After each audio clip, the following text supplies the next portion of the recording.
ngibosheleni mfethu, hey.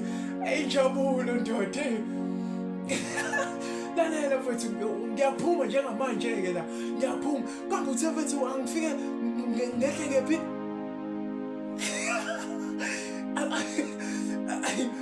Angikuzwa.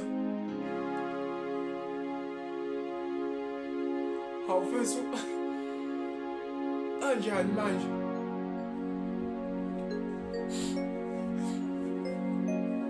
Mfethu uqiniseke makuthiwa mfethu usizi liyazi ukuba uhalo